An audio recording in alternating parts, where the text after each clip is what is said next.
If you're a crafter thinking about buying the EufyMake UV printer, but you're worried that you're going to have to do random prints every single day in order for it not to clog, this video is going to be for you. I haven't touched my EufyMake UV printer in 10 days. I haven't done any type of test prints or any additional cleanings that the EufyMake UV printer doesn't do automatically. I have just let it sit right there, just letting it do its thing. It is powered on and technically in sleep mode. Today, what we're going to do is we're going to find out if the printer will still print like it's supposed to after 10 days of not doing anything to it. I'm actually really curious about this, and I'm wondering if this printer clogged or if I'm just going to be able to get right back to crafting when I get this thing back up and running. Let's find out together. Just to show you that I'm not lying, today is July 28th, and the last time that I have printed something is July 18th. So it's been exactly 10 days since I've done my last print.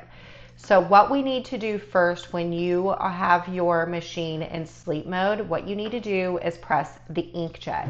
Now this Inkjet function that we just started takes about 15 to 20 minutes to get finished. What I generally do is, like, if I'm getting ready to come into my craft room and I want to use my UV printer, is I just go onto the app on my phone, and while I'm sitting on the couch drinking coffee, I just press do the Inkjet and it will automatically do it for you. So you don't actually have to be at a computer to do the Inkjet thing. Then I can just come up here and start crafting once it's done, okay?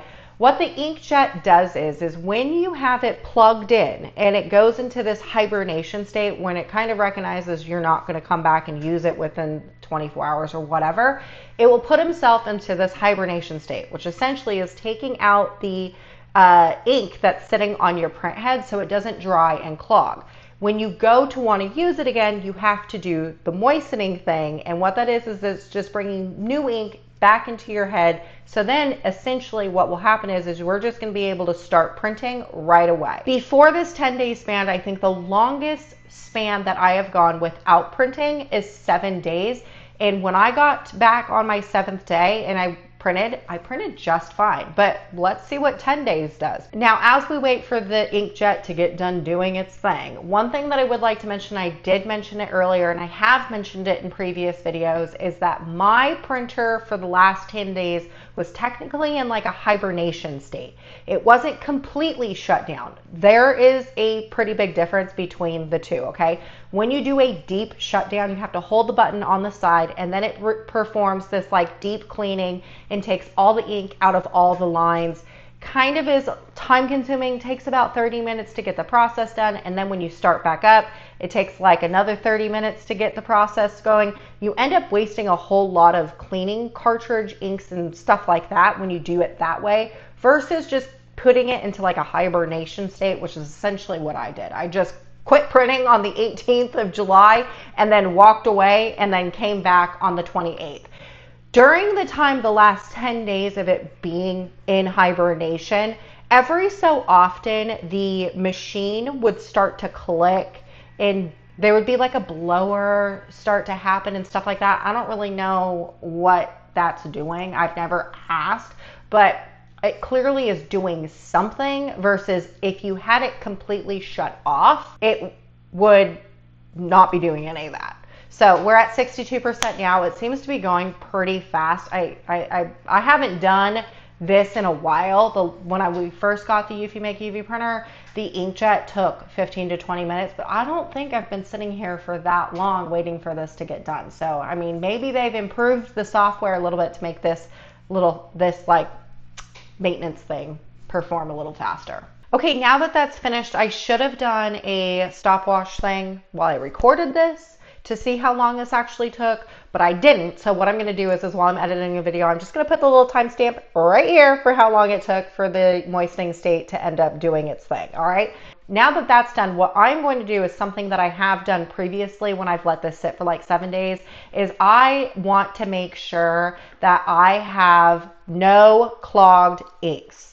I like to do this actually for all of my printers, not just this one in particular, because when you like go to print something, the last thing you want to do is put like an expensive blank in here, go to press print, and then realize you have a clogged color. So since it's been sitting for 10 days, let's figure out, are we going to get good prints for the very first print, or not, okay? So I've actually created this PNG file, which I have been using. I think it's super helpful. It's just going to show us, you know, like what the blue, magenta, yellow, black is going to end up printing. I have it in different opacities, and then also the fine details of what we're going to be able to achieve with this EufyMake UV printer. The first thing we have to do is obviously insert the small mini flatbed. I already have that. Next, what you have to do is insert a piece of paper into the small mini flatbed. So let's go over to the printer and get that taken care of. All right, so all we need to do is open up the hatch, and then here is my mini flatbed. If you needed to, you could take this out to insert the your piece of paper. I'm just going to use a little bit of white cardstock. This is found in my cardstock warehouse. I'm just going to be using a scrap because you don't need a whole sheet for this. We're going to put this on the bed. Okay, it is stuck on there. It's not moving. I'm going to insert this back into the flatbed. Flip the little thing, making sure it's locked in there. I do have some excess right here. That's okay, as long as it's not falling underneath into the like your roller things that are right here. All right. Now what we want to do is over at the EufyMake Studio, you want to press the snapshot button. That's just going to give you a live preview of what is inside our bed right now. All right, now that that's done, I don't have to do any type of movement or resizing. All you want to do is make sure, though, that we are going to be printing on CMYK, white and CMYK. And then what you want to do is press print. Okay, this is going to take a total of 0.5 milliliters to get done printing, but honestly, I would do this no matter what. I would not worry about the ink cost because, like I said, you don't want to ruin an expensive blank just to find out that something is clogged, okay? Now that that is done, what you want to do is press the happy button at the top of the machine. This is going to do its print, so we're going to let this do what it needs to do. That took a total of 11 minutes and, and 10 days of it sitting out, doing absolutely nothing. And look at this. Quality of print. You can tell, I know it's on white, but you can tell that it printed the white because you can see the hazy white layer that's right there. And then also in my numbers, all the white. 10 days. 10 days. And then just to show you the quality of the print, like how small, that is 6 text. And then look at how thin those little bullseye things are. Holy cow. Now this video ends up being one of the shortest videos I've ever posted here on the tube because I get to just get straight to crafting. Historically, UV printers are like DTF printers where there are a ton of maintenance and you get constant clogs. Not this printer. This printer has been sitting for 10 days, and after one moistening cycle and then just a simple test print, I get to go straight to crafting. That's absolutely amazing. All right, y'all, I'm gonna get to crafting and I'll see you on the next one.